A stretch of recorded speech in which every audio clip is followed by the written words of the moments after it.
Hi, today I want to talk about add-ins to your green smoothie. So as we talked about in the basic green smoothie, it's all about the greens and the fruit.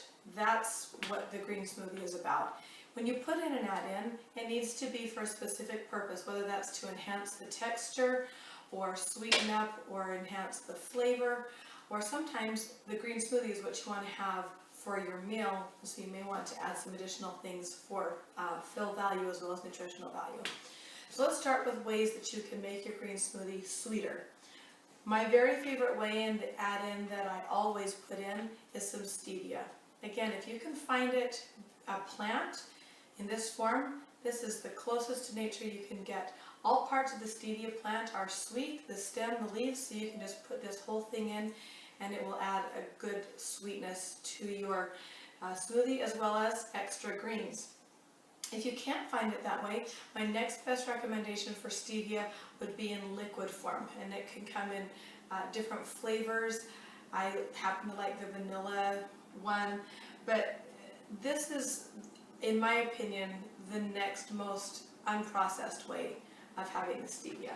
And I think it has a less bitter aftertaste than some of the powdery stevias that you can use. Dates, great source of potassium, nice texture, delicious sweet flavor. Just make sure you pit them before you put them in your smoothie. And frozen bananas. You can use fresh bananas as well. I love the texture that a frozen banana puts into the smoothie. It makes it smooth, it makes it creamy, and it adds a sweetness and a texture to it that's very, very nice. So those are nice ways to sweeten your smoothie in a natural way. Mint, always a great thing to add in. It just adds a little bit of a coolness to the smoothie. Depending on the amount, it doesn't even have to add the flavor, it just has that coolness, and mint has been said to help with digestion, so that's always a good thing. Avocado. Avocado is loaded with nutrients, good for you fats, and it makes your smoothie really smooth. When we don't use an avocado in the smoothie, it can have a little bit of an icy texture to it. Not chunky, but just a little bit icy. This just smooths that out completely. Plus it adds some good fats and nutrients in it. This is a great thing to add if your smoothie is your meal, because it'll help fill you up and it makes it delicious, and there's very little flavor to it. You probably won't even notice that you've put it in except for in the texture. Another one of my favorites is lemon or any citrus fruit, and I just make sure I buy an organic or freshly picked pesticide-free lemon, and I put the whole peel in and everything. I'll quarter this up and put a quarter of it into a 4-cup smoothie, and that makes it really delicious. Plus it adds some vitamin C, the flavonoids in the peel, so a lot of great things with that. Here's some fun things that we've done. You sometimes need to add just regular ice to your smoothie if you are making a smoothie with fresh fruit. We made watermelon ice cubes. We had an abundance of watermelons this summer, so we juiced them up, made them into ice cubes, and this is a really great thing to add. It makes the smoothie cool, plus you've got the nutrients from the watermelon, and it was a fun project. We've also frozen grapes before and used those in place of ice cubes, and they have a really delicious flavor. Plus you get the nutrients from it, and it adds that coolness to your smoothie. Nut butters and coconut oil are other things that you can add, especially if your smoothie is going to be your meal. I have almond butter, and coconut oil.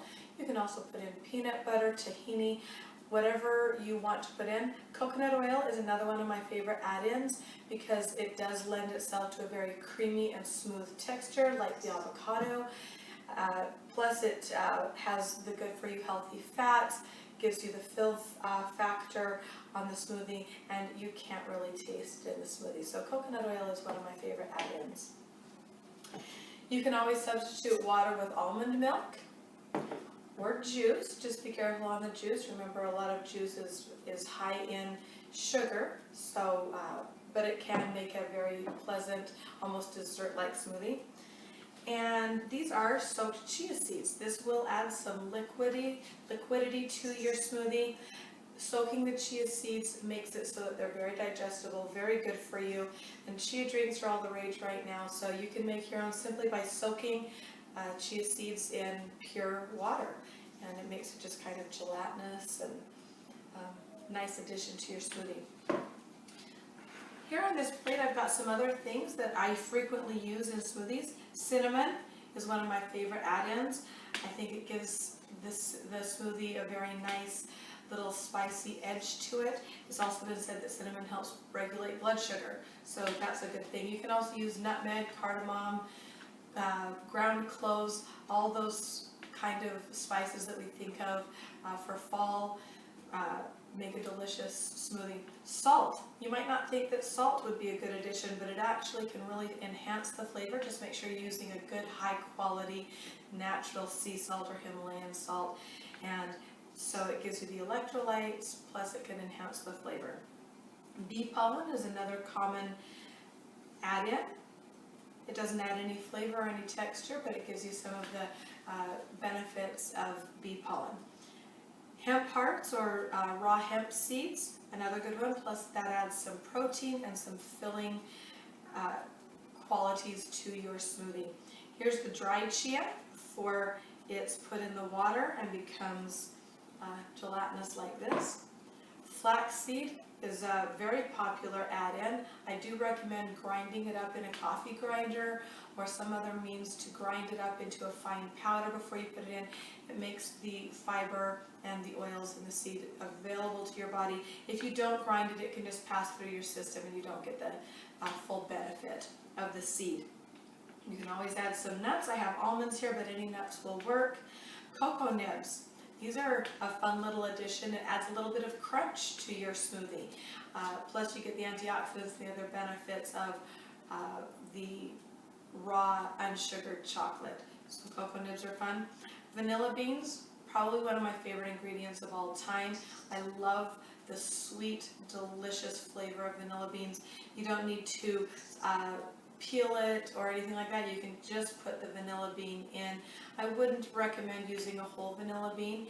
Definitely cut it into quarters or thirds to put in. A little bit goes a long way. Some other add-ins that are a lot of fun are turmeric and ginger root. Lots of benefits there as far as anti-inflammatory and digestion aids. Cayenne can put a nice little spike to your green smoothie and is also very good for you. Like we talked about, any of the citrus fruits, I wouldn't recommend using a grapefruit peel, but the grapefruit itself would be really, really nice. I would love to hear some of the add-ins that you've put into your smoothies and hear how that went for you, so put it in the comments below. Remember that nutritious is delicious. Please remember to subscribe, and thanks so much for watching. Have fun with your add-ins.